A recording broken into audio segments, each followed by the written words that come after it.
Hello students, today we are going to look at the story The Sound Machine, which is there in class 11th and 12th ISC. It is written by Raoul Dahel.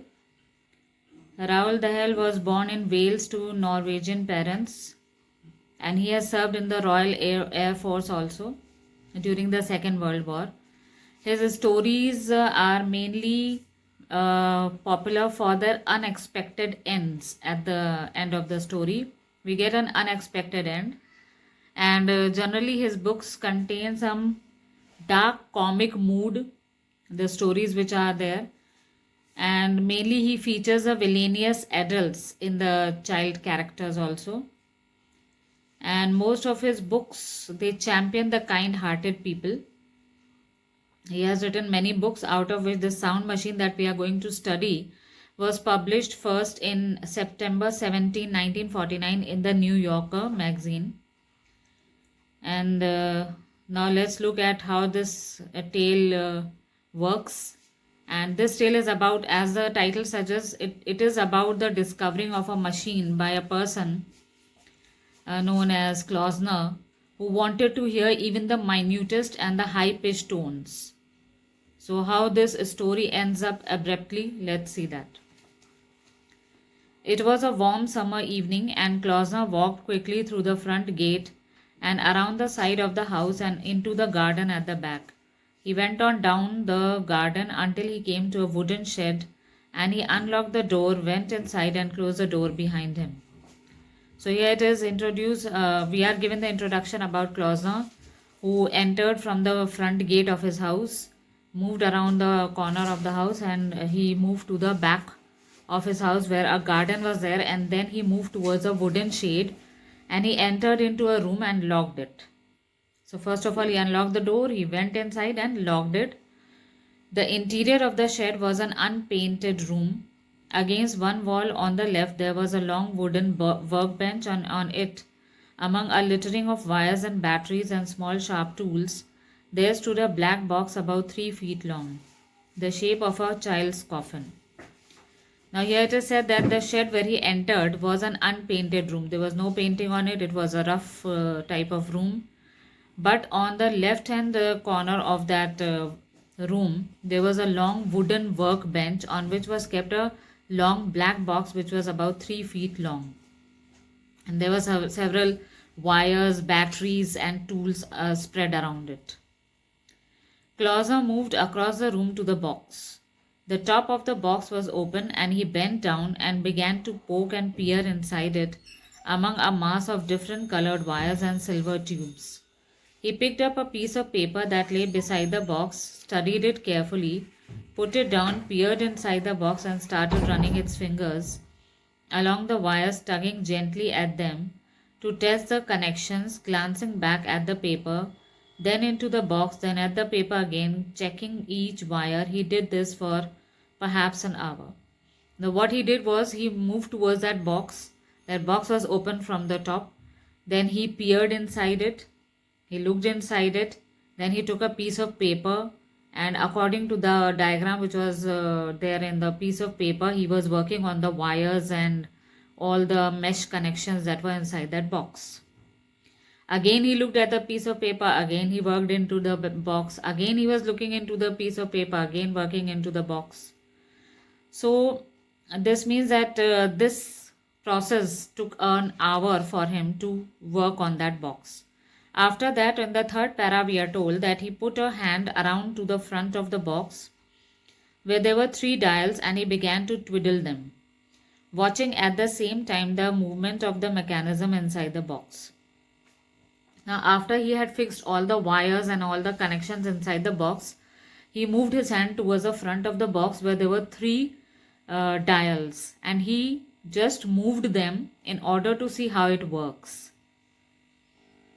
All the while he kept speaking softly to himself, nodding his head, smiling sometimes, his hands always moving, the fingers moving swiftly, deftly inside the box, his mouth twisting into curious shapes. When a thing was delicate or difficult to do, saying, "Yes, yes, and now this one. Yes, yes, but this is right. Is this right? Is it? Where's my diagram? Ah, yes, of course. Yes, yes, that's right. And now good, good. Yes, yes, yes." His concentration was intense, his movements were quick, there was an air of urgency about the way he worked, of breathlessness, of strong suppressed excitement. Now he was just fully focused inside the working mechanism of the box when he was moving his hands to the dials. Some of his fingers were inside the box and he was seeing how the box was working. And whenever he found that something was delicate inside it, then he was talking to himself very softly and nodding his head in yes or no, and am I doing right, is this, oh yes, yes, this is the way it should work. And then he found his piece of paper again and then he said to himself, yes, yes, yes, this is the way it works. So his concentration was quite intense and there was an urge of, you can say, an urgency speed in his movement, in his work. And there was a breathlessness. Without taking breath, he was continuously working into the box. And there was, you can say, a suppressed excitement inside him, as if something good was going to happen and he was excited about it. Suddenly he heard footsteps on the gravel path outside, and he straightened and turned swiftly as the door opened and a tall man came in. It was Scott. It was only Scott, the doctor. Now when he was working, immediately he heard some footsteps which were moving on the gravel path beside the shed, and he then straightened up and was intensely hearing that sound, that who was there.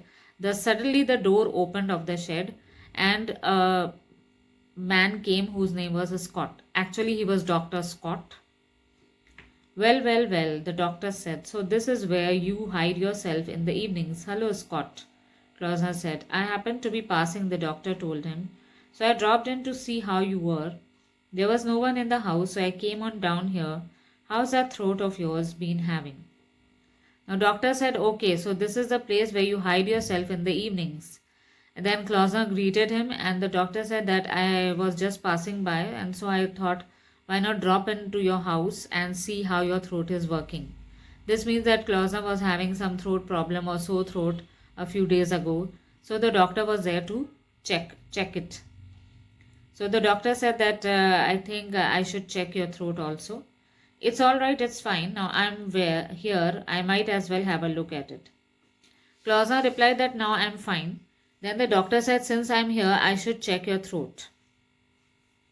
Please don't trouble me. I'm quite cured. I'm fine. But Klausner was quite disturbed by the appearance of the doctor, so he said that don't disturb me.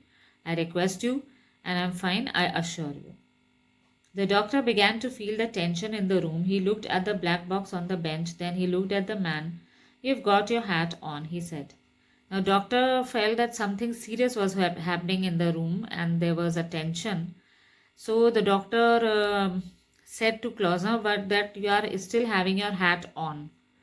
Klausner immediately realized that yes, he had not taken off his hat. So he said, oh, have I? And he reached up and he removed his hat. The doctor came up closer and bent down to look into the box. What's this? He said, making a radio? No, just fooling around. It's got rather complicated looking innards. Yes. Klausner seemed tense and distracted. What is it? The doctor said. It's rather a frightening looking thing, isn't it? Now what happened was the doctor, he came closer to that box and he looked inside and said that what is this? It's having some complicated connections and wires. First of all, Klausner said that I'm just fooling around, but when the doctor said that there were some complicated wires inside it, so Klausner said yes. Actually, he seemed distracted from his work because of the doctor's appearance. Now, doctor asked that what is it? It looks rather frightening. It's just an idea. Yes, it has to do with sound, that's all. Now, Klausner just told him that it's just an idea on which I'm working and it's related to sounds.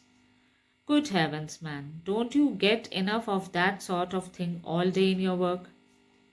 The doctor said that, good heavens, and don't you feel tired working on such concepts all day throughout? I like sound.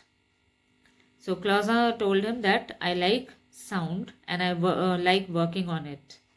So it seems. The doctor went to the door, turned, and said, "Well, I won't disturb you. Glad your throat's not worrying you anymore." But he kept standing there, looking at the box, intrigued by the remarkable complexity of its inside, curious to know what this strange patient of his was up to. "What's it's really for?"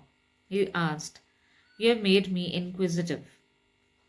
The doctor said, "Well, it seems so because you feel interested in sounds." Then the doctor he turned towards the door in order to open it, but before he was opening, the doctor said that I seem quite interested. What are you up to? I want to know. Actually, the doctor was very much curious when he looked into the complicated wires connections inside the box. So he was just excited and anxious to know that what Klausner is going to do with those wires. Klausner looked down at the box, then at the doctor, and he reached up and began gently to scratch the lobes of right ear. There was a pause. The doctor stood by the door, waiting, smiling. Now Klausner first of all looked into the box, then at the doctor. Then he was scratching his right ear as if he was finding words to start his conversation, while the doctor was waiting at the door and smiling for the reply. "All right, I'll tell you if you are interested." There was another pause, and the doctor could see that Klausner was having trouble about how to begin. So Klausner said, "Okay, I'm going to tell you." But doctor felt that Klausner was having difficulty in finding words how to begin his conversation. He was shifting from one foot to another, tugging at the lobe of his ear, looking at his feet, and then at last slowly he said, "Well, it's like this. The theory is very simple really. The human ear, you know that it can't hear everything. There are sounds that are so low pitched or so high pitched that it can't hear them." "Yes." The doctor said, "Yes." "Well, speaking very roughly, any note so high that it has more than 15,000 vibrations a second, we can't hear it. Dogs have better ears than us. You know, you can buy a whistle whose note is so high pitched that you can't hear it at all, but a dog can hear it." "Yes, I have seen one," the doctor said. Now, Klausner was making his concept clear. He said that, see, it's a conceptual idea in which I want to tell you that the theory is very simple, that human ear cannot hear all types of sounds. Even if there are so low, some sounds are so low pitched or so high pitched that a human ear cannot hear it. So the doctor agreed to it. Then Klausner said that speaking roughly, any note which is so high above, which is having about 15,000 vibrations per second, that cannot be heard. But dogs can hear it. Dogs have very good ears that they can hear such sounds.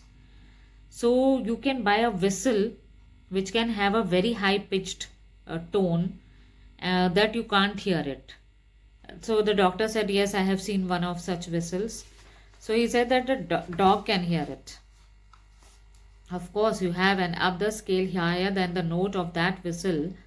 There is another note, a vibration if you like, but I prefer to think of it as a note. You can't hear that one either.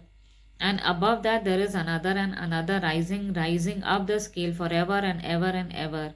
An endless succession of notes, an infinity of notes. There is a note, if only ours ear could hear it, so high that it vibrates 1,000,000 times a second, and another 1,000,000 times as high as that, and on, higher and higher as far as numbers go, which is infinity, eternity beyond the stars."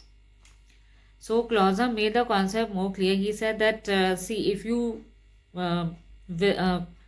vibrate a sound from that whistle, you can't hear it. We can call it a vibration, but actually it is a note. Above that note also there are some other higher notes, and above them also there are some other higher notes, and more higher notes which we cannot listen.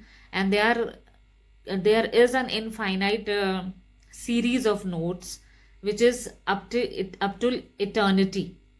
That means up till eternity the notes keep on increasing and increasing and increasing, which human ears cannot hear. So high that it vibrates 1,000,000 times a second. So, and another 1,000,000 times as high as that, and on and higher and higher and higher, and as far as the numbers can go, which is infinity, eternity. and beyond the stars. Clausen was becoming more animated every moment. He was a small, frail man, nervous and twitchy, with always moving hands, his large head inclined towards his left shoulder as though his neck were not quite strong enough to support it rigidly. His face was smooth and pale, almost white, and the pale grey eyes that blinked and peered from behind a pair of steel spectacles were bewildered, unfocused remote. He was a frail, nervous, twitchy little man, a moth of a man, dreamy and distracted, suddenly fluttering and animated, and now the doctor, looking at the strange pale face and those pale grey eyes, felt that somehow there was about this little person a quality of distance, of immense, immeasurable distance, as though the mind were far away from where the body was. Now, here the description of Klausner has been given that how he looked, and according to the doctor, he looked as if he was an animated animal or an animated cartoon type, because he was a little twitchy type of person, a nervous type of person. He had pale grey eyes. His face was pale and smooth and somewhat white, and his eyes were grey, pale grey eyes, which looked through the spectacles, and they were quite confused. That means bewildered, unfocused, and remote.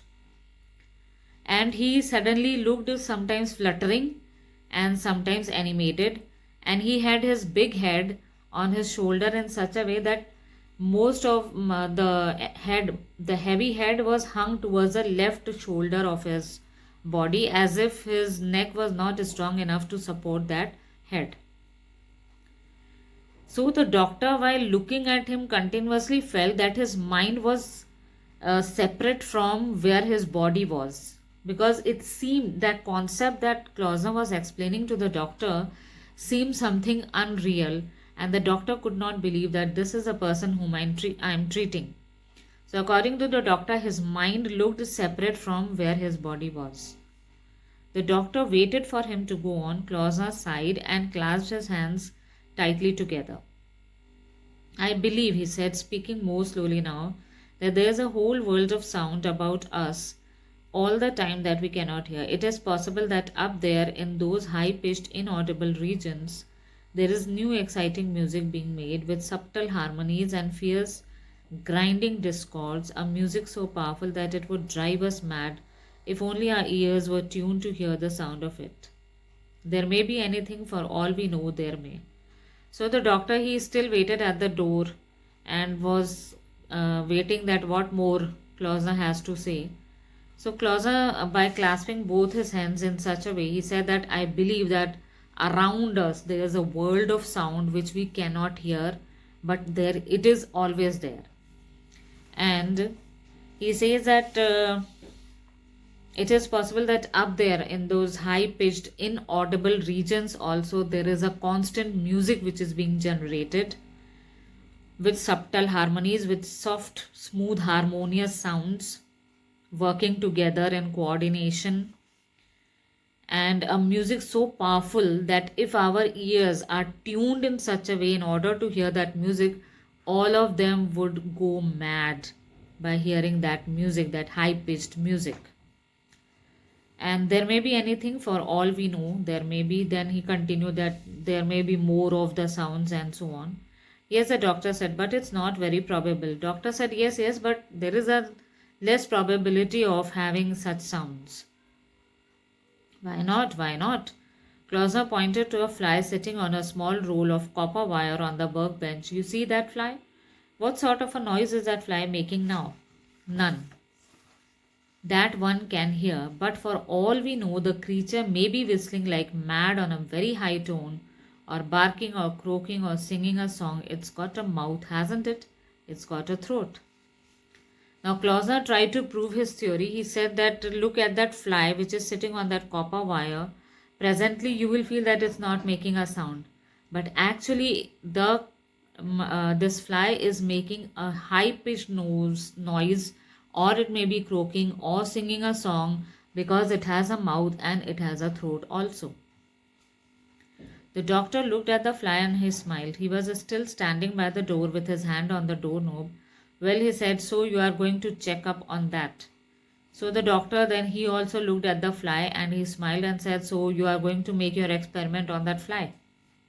Some time ago, Klausner said, I made a simple instrument that proved to me the existence of many odd, inaudible sounds. Often I have sat and watched the needle of my instrument recording the presence of sound vibrations in the air when I myself could hear nothing. And those are the sounds that I want to listen to. I want to know where they come from and who or what is making them.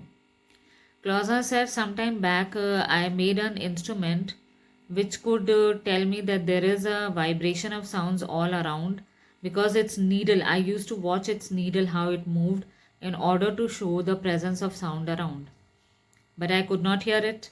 Only the needle movement could tell me that there is sound vibrations everywhere. So now I am trying to make a machine which could help me to know from where the sounds are coming and who makes such sounds. And that machine on the table there, the doctor said, is that going to allow you to hear these noises? So the doctor inquired that black box machine which is kept over there, is that going to help you to hear such noises? It may, who knows? So far I have no luck. But I have made some changes in it and tonight I am ready for another trial. This machine, he said, touching it with his hands, is designed to pick up sound vibrations that are too high pitched for reception by human ear. And to convert them into a scale of audible tones, I tune it in almost like a radio. So Klausner said, maybe, who knows, maybe I may be able to hear from it because I have made some changes inside it and tonight I am going to make a trial on that. Then he touched his machine and said that this machine that I am making, it has been made in such a way that it can pick up the high pitched sounds which are inaudible by human ear, and it will help them to convert into a scale of audible tones. And I have tuned it in such a way that it looks like a radio. How do you mean? It isn't complicated. Say I wish to listen to the squeak of a bat. That's a fairly high pitched sound, about 30,000 vibrations a second. The average human ear cannot quite hear it. Now if there were a bat flying around this room and I tuned into 30,000 on my machine, I would hear the squeaking of that bat very clearly. I would even hear the correct note, F sharp or B flat or whatever it might be, but merely at a much lower pitch. Don't you understand? So doctor said, but what do you mean how you are going to listen? Then Klausner explained that it is possible, it is very simple. I'll explain you that if I want to hear the squeak of a bat, and the sound of the bat squeak is about 30 vibrations per second. So this machine is going to pick up those 30,000 vibrations of that sound and I would hear the squeaking of that bat very clearly. And it would also help me to hear the notes of that sound like F sharp or B flat or whatever. But at a much lower pitch. Don't you understand? The doctor looked at long black coffin box and you are going to try it tonight. So doctor said, okay, so now you are going to experiment tonight. Yes. Well, I wish you luck. He glanced at his watch. My goodness, he said, I must fly. Goodbye and thank you for telling me. I must call again sometime and find out what happened. The doctor went out and closed the door behind. Now the doctor, he was about to go, so he looked at his watch and he said, oh goodness, I have to leave. And well, all the best for your work that you are going to do. And after some time, I will visit you again in order to know what had happened of this machine. Then he left the room and he went out. For a while longer, Klausner fussed about with wires in the black box. Then he straightened up in a soft, excited whisper, said, now we'll try again. We'll take it out into the garden this time and then perhaps, the reception will be better. Lift it up now carefully. Oh my God, it's heavy. He carried the box to the door, found that he couldn't open the door without putting it down, carried it back put it on the bench, opened the door, and then carried it with some difficulty into the garden. He placed the box carefully on a small wooden table that stood on the lawn. Now, when the doctor left, after a while, Klausner, he again worked with the wires, and then he thought that let's take it to the garden. So, first of all, he wanted to try whatever sounds are coming in the garden. So, he tried to take the machine. He was unable to open the door because the machine was heavy enough. So, he put the machine down, he opened the door. Then he went to the bench, he picked up the machine, he put it in the garden on a wooden table that stood in the lawn, and then he returned to the shed and fetched a pair of earphones because he wanted to listen those sounds with the help of earphones.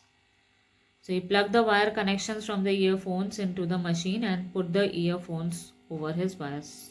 After plugging the earphones to that machine, he put it on his ears.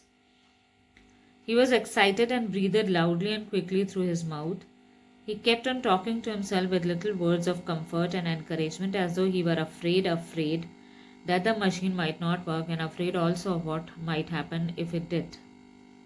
Now he was excited and he was talking to himself because he had two visions in his mind. Maybe the machine may not work, and if the machine worked, then what type of sounds he would listen, how it would work.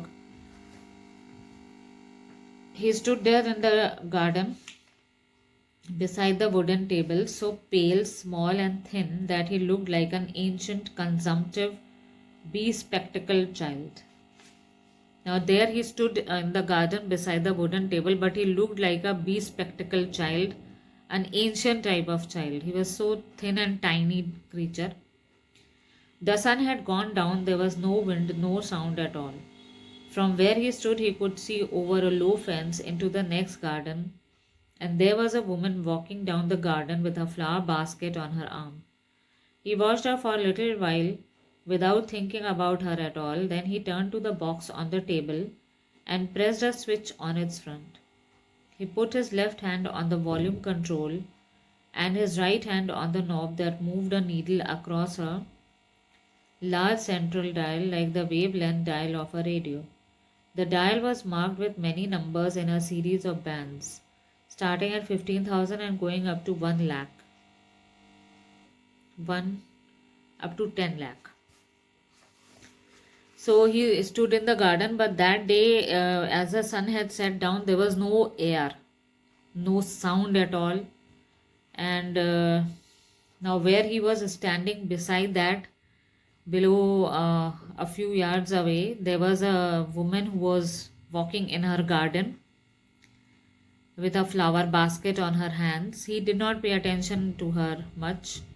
Then he turned to the box on the table, he switched on it, and then he turned the volume control, and with his right hand he started using that knob in order to adjust the needle, because the dial had many numbers which ranged from 15,000 to 10 lakh. And now he was bending forward over the machine. His head was cocked to one side in a tense listening attitude. His right hand was beginning to turn the knob.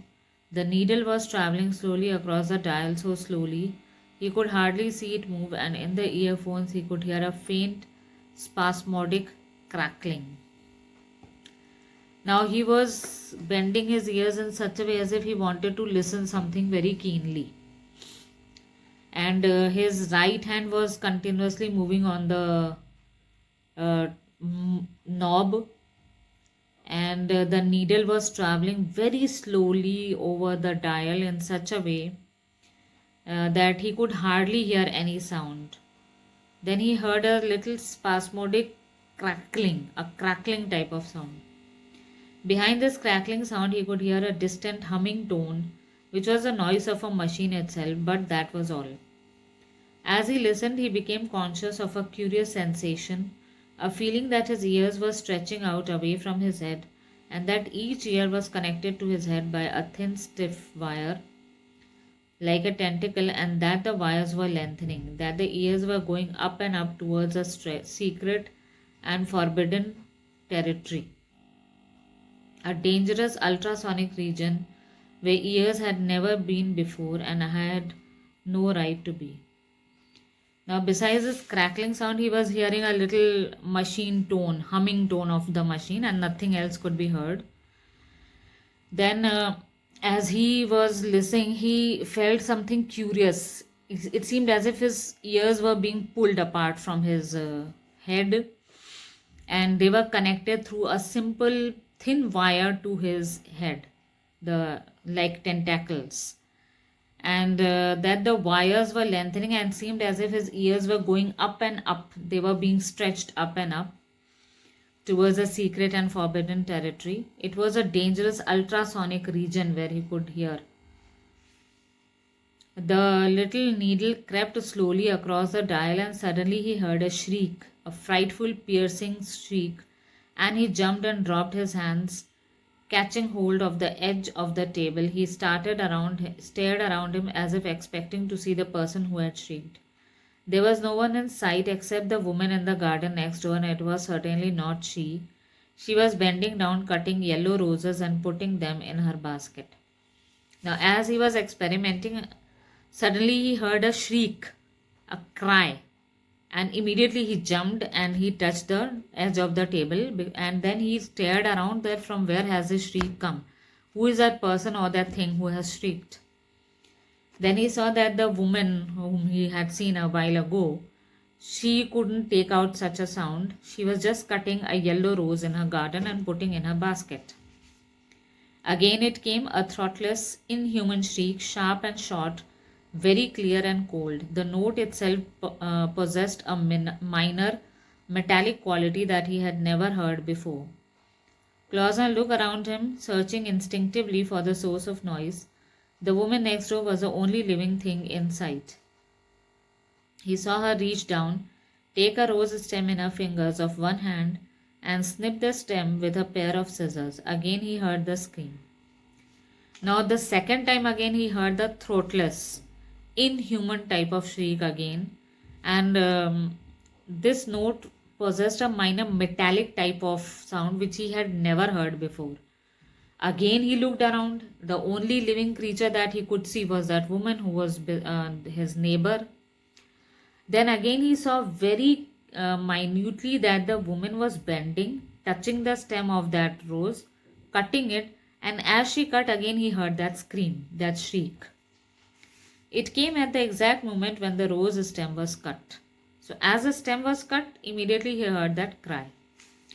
At this point, the woman straightened up, put the scissors in the basket with roses, and turned to walk away. Now the woman, she had cut whatever roses she wanted, and then she put the scissors in a basket and was going away. Mrs. Saunders, Clausen shouted, his voice shrill with excitement. Oh, Mrs. Saunders. Now this means that the neighbor's name was Mrs. Saunders, so Clausen cried out to her that please listen to me. Looking around, the woman saw her neighbor standing on his lawn, a fantastic arm-waving little person with a pair of earphones on his head, calling to her in a voice so high and loud that she became alarmed. Now Mrs. Saunders was surprised at who had called her, and then she turned around and saw that her neighbor, Mr. Clausen, a tiny-looking creature, was waving his hand in such a way, calling her that he had in order to draw her attention, and he was calling in such a loud voice that it alarmed her. It surprised her that why he is shouting in such a loud voice. Cut another one, please cut another one quickly. He requested her that please cut the other rose also. She stood still staring at him. Why, Mr. Clausen? She said, what's the matter? Please do as I ask. He said, cut just one more rose. She was surprised and she asked that why are you asking me to cut another rose? He requested her that please cut another rose. It's a request. Mrs. Saunders had always believed her neighbor to be a rather peculiar person. Now it seemed that he had gone completely crazy. She wondered whether she could run into the house and fetch her husband. No, she thought. No, he is harmless. I'll just humor him. Certainly, Mr. Clausen. If you like, she said. She took her scissors from the basket, bent down and snipped another rose. Now, according to Mrs. Saunders, he was just a, you can say, strange person for her always. and now he seemed to be a crazy, a mad person to her. But she said that she thought that why not call my husband? But then she thought that he is a harmless person, and let's try to make fun of him and do some humor with him. So she said that certainly I'll do it for you. And she took the scissors and cut another rose. Again, Clausa heard that frightful throatless shriek. In the earphones, again it came at the next moment the rosewood stem was cut. He took off the earphones and ran to the fence and separated the two gardens. All right, he said, that's enough. No more, please, no more. Now, as she cut the stem of the rose, immediately that same shriek was heard by Klausner on his earphones, and he was quite excited. Then he removed the earphones and then ran to the fence. This fence had separated both the houses, the gardens of both the houses. He said that now it's enough, now no more. The woman stood there, a yellow rose in one hand, clippers in another, looking at him. Now she was surprised. There was a yellow rose in one hand and on the other hand the scissors. And she was looking at him.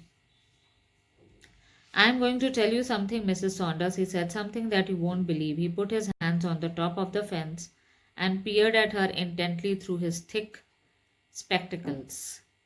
You have this evening cut a basket full of roses. You have with a sharp pair of scissors cut through the stems of living things. And each rose that you cut screamed in the most terrible way. Did you know that, Mrs. Saunders? Now he told her that, see, I am going to tell you something, that when you cut the rose with the scissors, they were making a strange sound. Each rose that you cut screamed. That was a living creature. That in a most terrible way, the roses were crying. Did you know this, Mrs. Saunders? Because he said that I'll tell you something which is unbelievable, which you will not be able to believe. This is the first part of this story. In the second part, we'll read more.